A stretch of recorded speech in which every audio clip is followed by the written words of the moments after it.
Welcome to Blue Talks.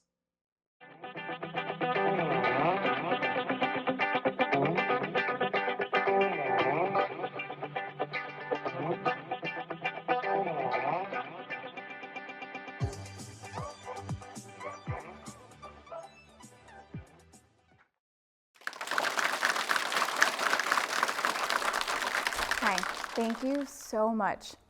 I am very honored to be here on the stage at Cambridge University today, and I'm so honored that you would give me your valuable time and your attention.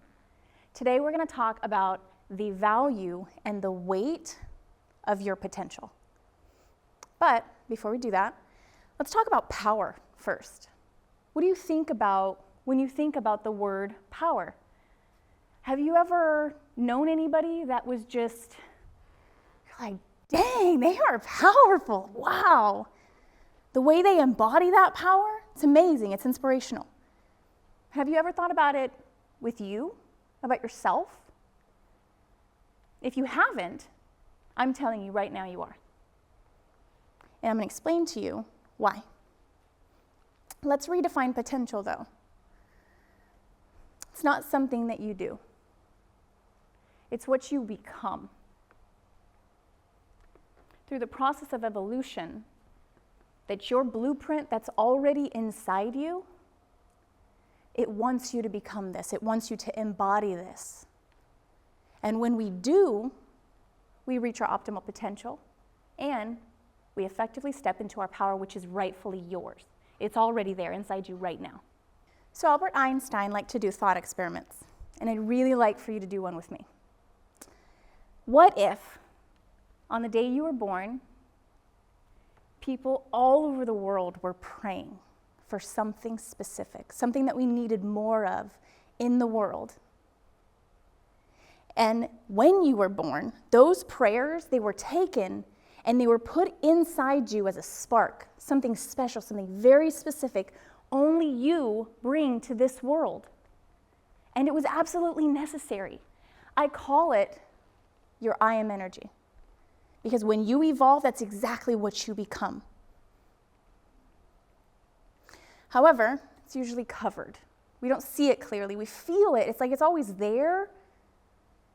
You might even have gotten in trouble when you were a kid, right? Like your parents, your teachers try to suppress it, try to make it small, make it little, make it quiet. You might even have wanted to make it quiet and smaller, but you couldn't. It was always there. So as we evolve, we go through these different phases and we allow it to get bigger. That's how our evolution was designed, but it has specific phases that we have to go through in order to meet our full potential. One phase is our victimhood. It's the small part of you that wants to hide, to let something bigger and stronger take the lead. However, this teaches us to be receptive, to let people help us, let people love on us, let people encourage us when we're struggling. And through this, we develop empathy, so we naturally help other people. We're naturally there for people, and we get it. Like, life is hard, being human is hard. But there's another phase. This phase is very mean. It is very critical. It's very judgmental. It's very demanding and aggressive, but it teaches us to pick up our own mess, to take charge of our own life, to be assertive, and to own our power. And it teaches us to have control in achieving our goals. And it is so stubborn, it doesn't quit. It just keeps moving forward. That's the power that this part teaches us. These are parts of our brain. They are resources, and they are there for you when you need them, when you are ready to evolve. When we do this, when we get access to them, they can control us. We have to learn to master them, and then we can harness them when we need them. They're skills. So, because these are two halves of a whole, they're actually the left hemisphere of your brain and the right. When you embody this and you can harness this, you move up to what I call the observer role. This part is extremely wise because it knows what it has control over and what it doesn't, and it's made peace with that. So it detaches and it lets go, goes with the flow. And it also doesn't play into life's games because it owns the game.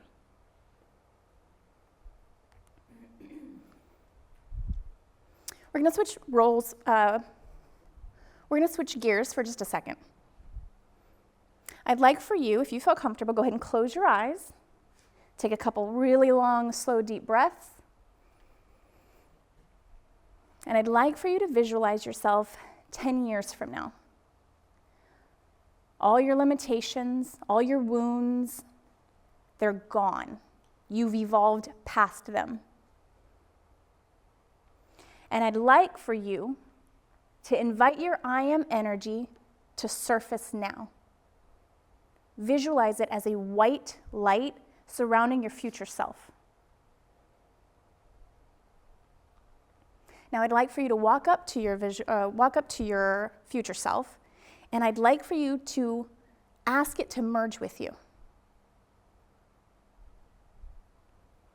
And as you step into it, becoming one, notice how it makes your body feel. Notice what emotion it brings on in you. And expand this throughout your entire body.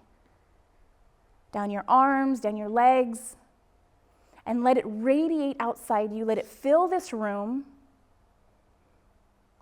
and let it go all the way past the outside of this building and visually spread it across the world. And when you're ready, you can open up your eyes. This is you in the observer role. When you visualize your future self, I want you to be able to say, I can expand into my greatest potential. I can hold the weight of who I'm becoming. That is the size of your energy. It is bigger than the entire world.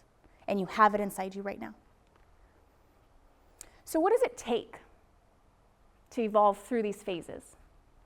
The first part, which is hard enough, you have to heal your old wounds, your traumas, your limitations. Any limiting thought you have, work to resolve it because it is a lie. It is just holding you back from this energy that's inside you. Second one, it's even harder, right? I get that, the first one wasn't hard enough. It's to unapologetically step in and own it, regardless if other people like it or not.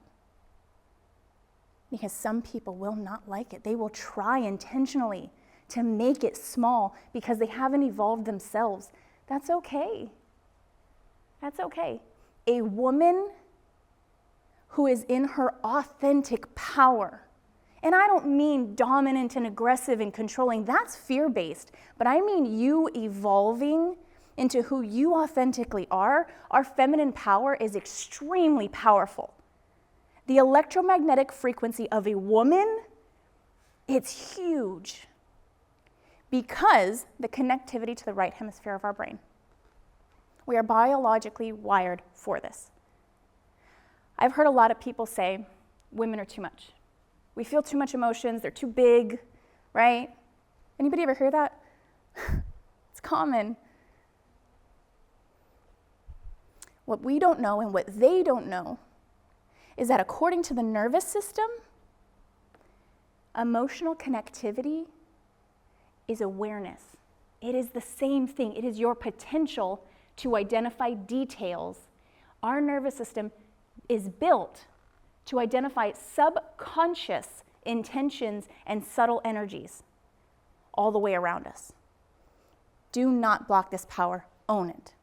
Don't be scared of it either, because as you evolve, people will get scared of you. You will be triggering them because a woman in her authentic power shines light on anything that's fake, anything that's in the dark. We highlight truth. Let it surface.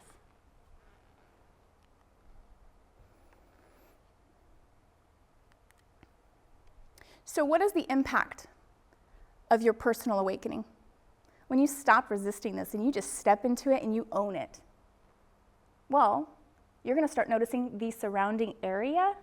It's got to change. It has no choice but adapt but to adapt to you in your new authentic self because you didn't give up. You didn't back down, turn away. You stepped into it, you embodied it, so the external world has no choice but to adapt to you. Quantum tunneling is a phenomenon where a particle of light, it moves past a barrier that should be impossible. That is you. Own it. Has anybody out there ever heard of or experienced synchronicities, coincidences, things that, like, you see them like signs and you're just like, oh my God, that was too perfect. That had to have been planned. Raise your hand. Yep, that is everybody in the room, right? The part of our brain that filters our reality is called your thalamus. But it's coded in unprocessed wounds and trauma, limitation. It needs us to evolve that so we can effectively use what's called your reticular activating system. This is the part of your brain that finds things for you. If you tell it to find something, that's exactly what it's going to find. It's like a magnifying glass. You say you want to reach a goal, it is going to show you step by step by step. It's going to lead you there just with your intention. That's what it's designed, and it is inside you, and it wants you to use it. This is your power to have the life you want. So the next time you think that something's impossible, I want you to stop and say, I can hold the weight of who I'm becoming, and I can expand into my full potential.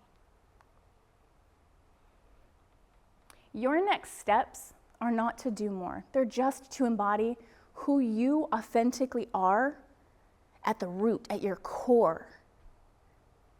And it's always been there. And as you evolve, it will get brighter and lighter, and the pull will feel stronger. Our job is to just follow it. So if you walk away with one thing from today, let it be this. Turn all your wounds and your limitations into power, because then you'll realize that discomfort and fear, those are perspectives. They're fake. And you can walk forward in your divine power that is rightfully yours, unapologetically, and nothing can stop you. Thank you.